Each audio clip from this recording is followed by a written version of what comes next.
And the guy came up with a phrase. We're sitting there discussing well, I can't give you the whole discussion, but we were trying to talk, not because there's anything wrong in it, but because it was too involved. You sit there and the hour goes by. When suddenly the phrase came out, I don't know which one of us said it, because we sort of worked it out together. And the phrase was commitment to adulthood. Commitment to adulthood. And what a difficult thing that is today in America. That I would venture to say that probably 75% of the people who reach 21 today are not prepared to, nor willing to, make a commitment to the fact that they're grown up. And that they're not only, of course, what grown up means doesn't necessarily mean grown up bodily or chronologically, but that they have to accept a certain amount of the responsibility of running the world. It's a very difficult problem today. That years ago, according to all that we know, social historians of the past have said, that when a man reached a certain point in life, he recognized the fact that he no longer was a kid. And since he was no longer a kid, he couldn't fall on the floor and kick his shoes off. And furthermore, since he was no longer a kid, he had to be in charge of some kind of facet of running and creating and maintaining a kind of let's say a kind of stability in the world that we're all part of. I've noticed increasingly men, and I say that only advisedly, men in their 30s, even some guys in their 40s, who will not concede that they're part of the world, that they're still kids. Somehow, a kid is not part of the world. I think that's the thing that sets adults apart from children, is that the child recognizes subconsciously, and in some cases consciously, that he is in a preparatory stage, that he's not part of this world. He is here. He's a living organism. He walks around and eats and breathes, but yet he is standing outside. That feeling of a kid that did you have as a kid? You must have had it. That feeling of the adults know something fantastic. They're onto something. They know all the secrets. They know all these things. You hear them talking in the next room and you're listening to them. And you always have a sense of being outside, listening to the big things that are going on in the next room. Well, that's the quality of kiddom. And it was always accepted as a natural quality and a condition of life. Now you have two things going on. One thing, you'll find today that most kids look upon the fact that they're kids as a rotten insult. Somehow it's a rotten insult that their parents have perpetrated on them. This is an interesting new concept of kiddom. That the fact that I'm 12 and every time I take a drink I get sick is because of my rotten parents. That kind of thing. This is a new concept. Now, on the other end of the scale, you'll find that most kids today are striving frantically to be given all the I suppose you can say rights and privileges of a grown-up walking around responsible adult. They want to drink. They want to own a car. They want to have a girl. They want to have a girl. I mean this, They want to go all the way by the time they're 15. They want to have this whole scene given to them. Now, conversely, the one thing that you will find with the same guys is that when they reach actual adulthood, they want to retain all the rights and privileges of kiddom too, which means the right to fall on the floor and scream and yell and kick your shoes off, which means also the constantly being waited on, that the world is run for their sake. That if the world does things that they don't like, it's because of a rotten world. It's a rotten world. And these are two things that are working one against the other. And so now today you will find that the only time that people will make a commitment to adulthood is when they're 12. That is, they make a commitment that they're grown up. They really do. They're absolutely grown up now at the age of 12. You will find at the age of 25, I've known guys who are 30 years old. I had a guy one day say to me, the guy was not 5 years younger than I was. Listen to this story. We're sitting there, and there's this guy, this grown-up guy with blue jowls. And he's got his blue jeans and his blue jowls, and they match. And we're sitting there at a coffee table, and he says to me, he says, I don't know. He says, that's the trouble with you grown-ups. That's the trouble with us grown-ups. What do you mean that's the trouble with us grown-ups? What are you calling me? What kind of a rotten name have you just tagged me with? Who's a grown-up here?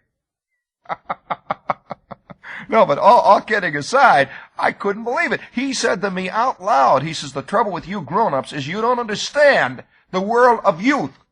I said, the world of youth? Wait a minute, fella. You're a 32-year-old campaigner here. You got jowls that are bluer than mine. And he said, oh, well, yeah. I said, but now, wait a minute. He says, well, of course, he was thrown for a minute because he'd been getting away with this gambit for years, you see. This business of continually pretending that he was part of, well, what we euphemistically call youth.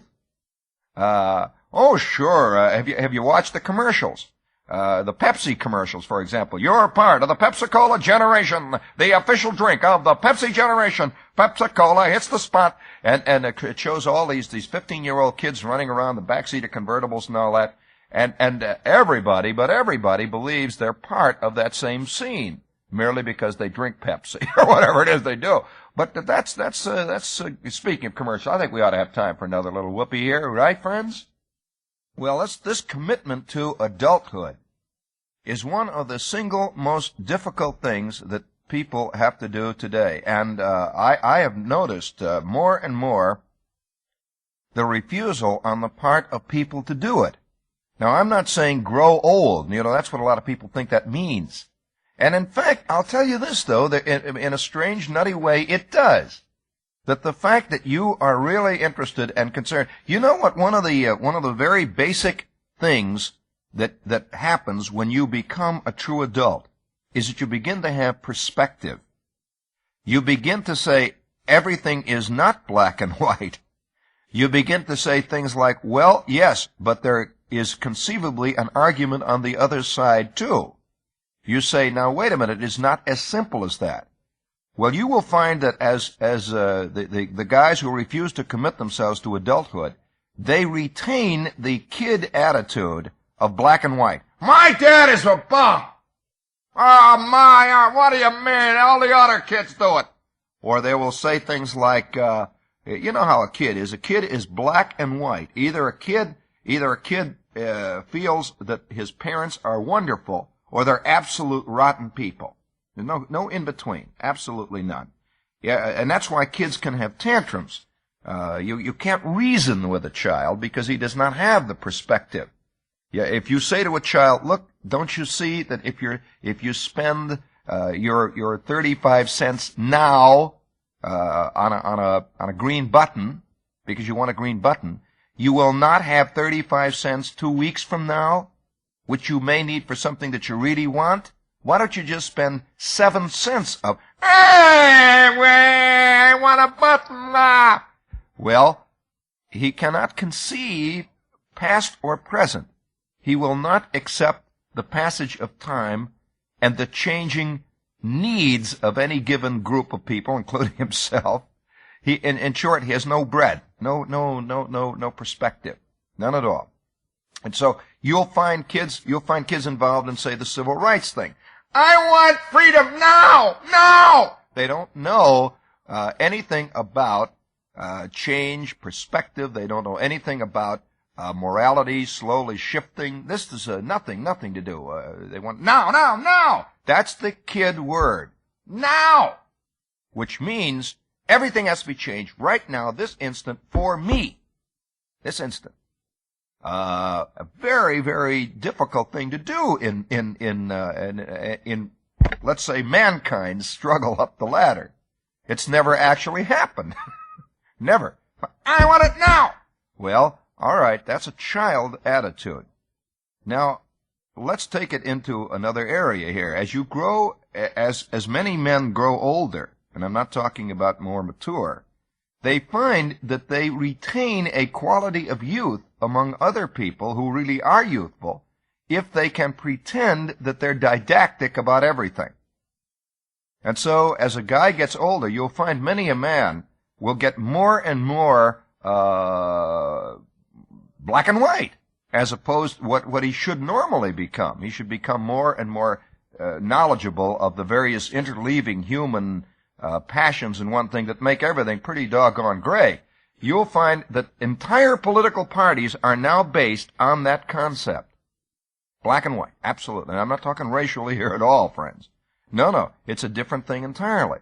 And so you'll find, bomb! That's the total foreign policy of one group of people.